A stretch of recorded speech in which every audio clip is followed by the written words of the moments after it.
सभी भक्तजनों को पूर्ण चंद्र पांडे का सादर प्रणाम। भक्तजनों, हर समय एक सा नहीं होता। दिन आता है, खुशियां छा जाती हैं, चारों तरफ प्रकाश छा जाता है, और वही दिन ढलता है, शाम आती है तो अंधेरा आ जाता है। इसी तरह भाग्य भी जब साथ देता है तो बिगड़े हुए काम भी, रुके हुए काम भी तुरंत बन जाते हैं, परेशानियां टल जाती हैं। और जब भाग्य साथ देना बंद कर देता है तो लाख कोशिश करो, सुधरा जीवन भी, खुशियां भी दुखों में बदल जाती है।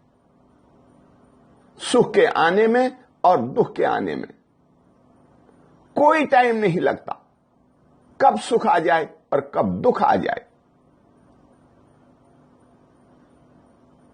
इसलिए मनुष्य को सदा भगवान को याद करना चाहिए। भगवान का आशीर्वाद मिल जाए, भगवान की कृपा हो जाए तो बिगड़े हुए काम भी बन जाए। इसी संदर्भ में आपको एक कहानी सुना रहा हूं।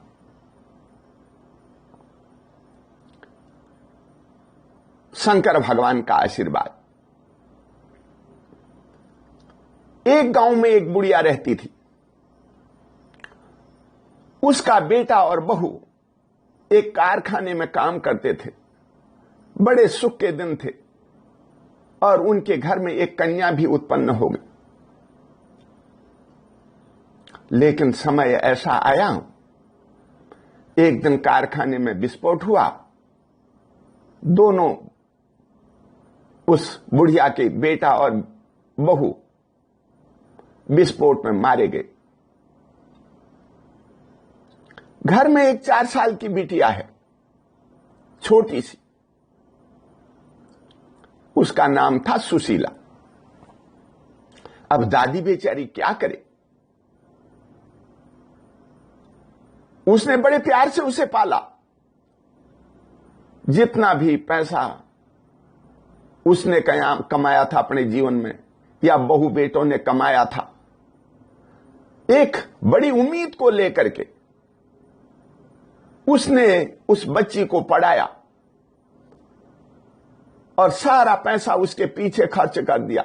उसकी सुख सुविधा में कोई कमी नहीं आने दी।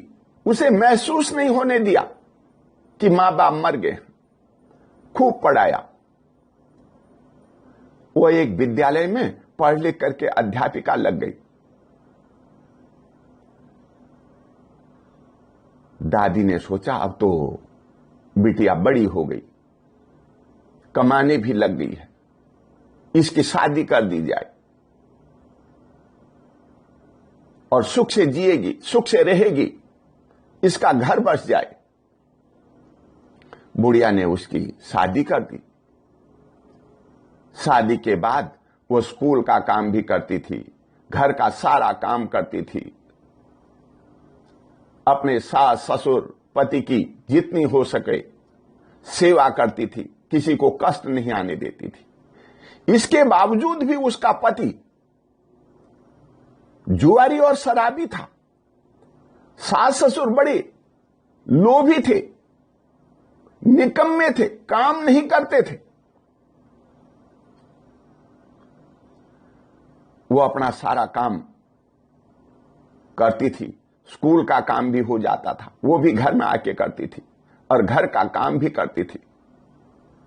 ये सास ससुर कहीं उसका हाथ नहीं बढ़ाते थे, सहयोग नहीं देते थे, सारा काम बहू से कराते थे। काम पूरा न होने पर उसे पीटते थे। वो समय पर स्कूल भी नहीं जा पाती थी। कई बार तो इतना मारते थे कि वो बेहोश हो जाती थी। सुशीला ने समझा इस जीवन से तो अच्छा है, इस ससुराल से तो अच्छा है कि मैं दादी के पास चली जाऊं।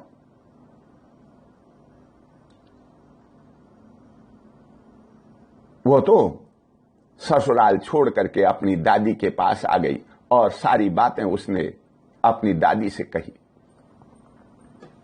वो दादी से बोली, दादी मेरे सिवा तुम्हारा कोई सहारा नहीं है। आप इस घर में अकेली दुखी हो और मैं ससुराल में उन दरिंद्रों से पिटती रहूं, यह अच्छा नहीं है। मेरे ससुराल वालों को चाहिए था कि वह इस बुढ़ापे में आपकी भी मदद करें, लेकिन वह तो मेरी सारी कमाई बर्बाद कर देते हैं। जिस दिन तनख्वाह मिले उसी दिन मांग लेते हैं। मेरे खर्च के लिए भी मेरे को नहीं देते। मेरे साथ लड़ते झगड़ते हैं। इससे अच्छा है कि मैं नौकरी करके आपकी सेवा करती रहूं, आपके साथ रहूं, हम दोनों सुख से जिएंगे। सुशीला की बात सुनकर के दादी ने कहा, बेटी मैं बूढ़ी हो चुकी हूं, कितने दिन जीऊंगी कोई पता नहीं। मेरे मरने के बाद तुझे कौन सहारा देगा? तू अकेली पड़ जाएगी। लोग तुझे बुरी नजर से देखेंगे। तेरे भाग्य से तुझे जैसा घर मिला है, जैसा बर मिला है, तू उसी को संभाल। लड़की की इज्जत उसके ससुराल में ही होती है। वो ससुराल में रहकर के ही फलती फूलती है। बुढ़िया दादी ने उसे समझा बुझाकर ससुराल भेज दिया। उसके ससुराल वाले बहुत खराब थे। उन्होंने अपनी भोली भाली सुंदर बहू को मार पीट कर घर से भगा दिया। कहा, तू बिना पूछे कैसे गई थी अपने मायके अपनी दादी को मिलने? जा घर से निकल जा। सुशीला ने सोचा, इस जीवन से तो अच्छा है मुझे मर जाना चाहिए। वह अकेले सीधे एक पहाड़ी की ओर चल पड़ी। बहुत निराश परेशान, सोचा चट्टान से कूदकर मर जाऊं। चली जा रही है। चलते चलते रास्ते में उसे एक पहाड़ी पर शिवालय पर पहुंच गई। वह शिव का मंदिर था। थक भी चुकी थी, बैठ गई। उसने एक बेल पत्र तोड़ा। वहीं पर बेल का पेड़ खड़ा था। शिवलिंग पर चढ़ाते हुए बोली, हे भगवान, आपने मुझे इतना दुख क्यों दिया? मेरे मां बाप मर गए, ससुराल वालों ने मुझे मार पीट कर घर से भगा दिया। घर में मेरी दादी दुखी हो रही है। मैं अब जीना नहीं चाहती। आप मेरा भला तो कर नहीं सके।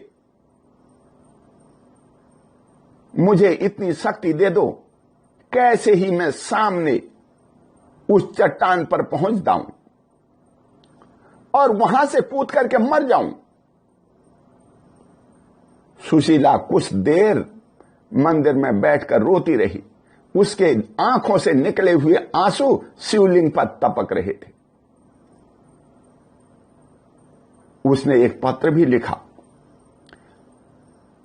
मंदिर में रह करके भगवान को नमस्कार किया और मरने के लिए चल पड़ी।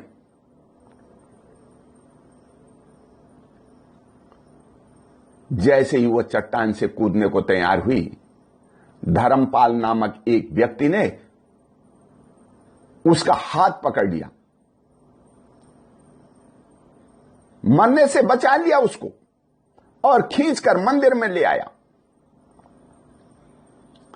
मंदिर में उसकी पत्नी हाथ में पूजा की थाली लिए बैठी थी। ये दोनों शिव पूजन के लिए यहां आए थे।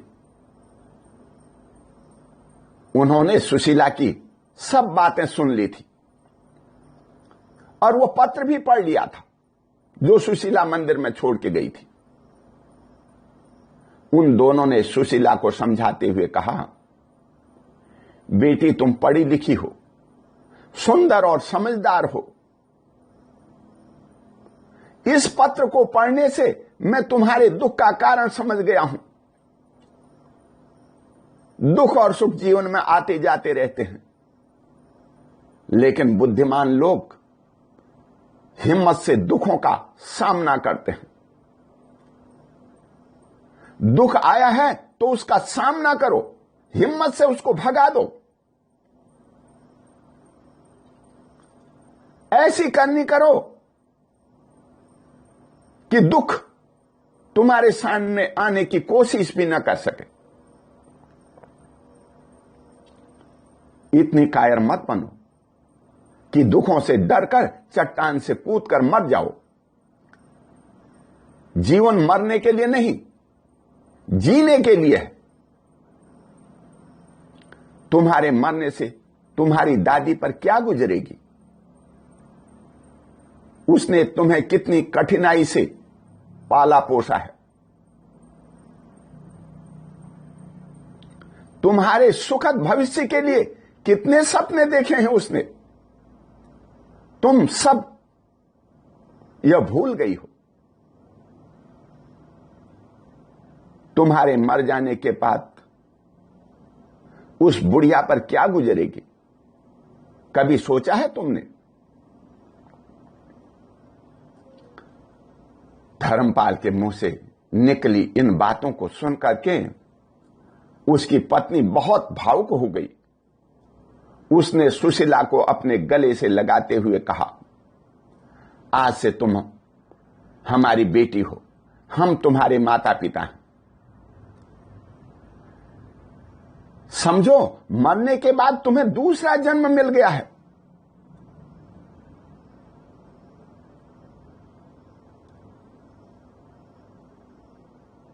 तुम हमारी बेटी की तरह हमारे घर में रहोगे। तुम्हारी दादी भी हमारे साथ रहेगी।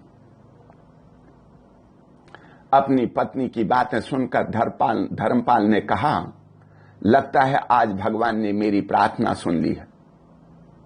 मेरी खोई हुई बेटी और मां दोनों मुझे मिल गए हैं। इस मंदिर में साक्षात भगवान शिव विराजमान है। हमारी पूजा से प्रसन्न होकर के उन्होंने आज हमें अपना आशीर्वाद दे दिया है।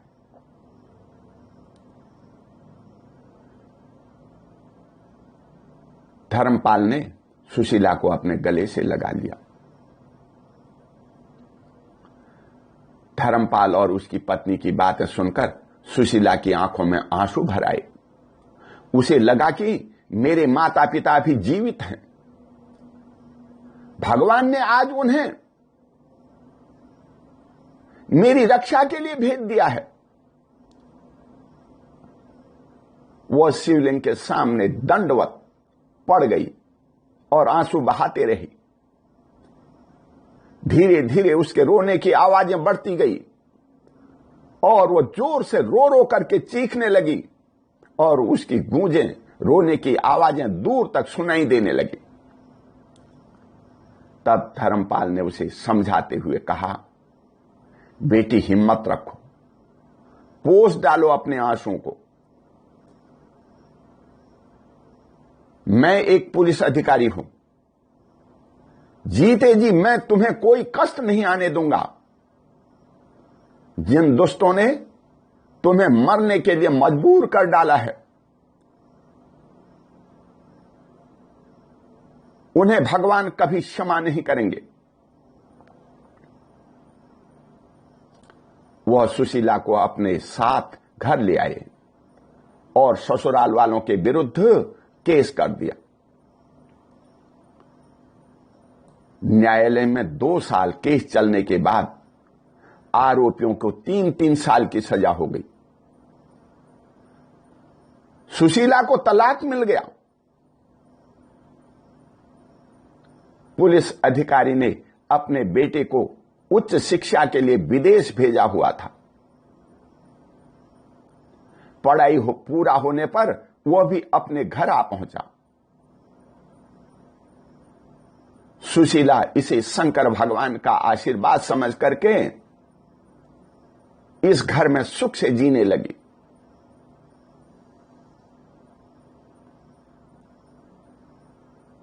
और सुखी होकर के उसने अपने जीवन को बिताया। यह है भगवान का आशीर्वाद। जो भगवान की स्तुति करता है, भगवान के लिए हाथ जोड़ता है, भगवान उसकी प्रार्थना को अवश्य सुनते हैं। इसी के साथ बोल शंकर भगवान की जय।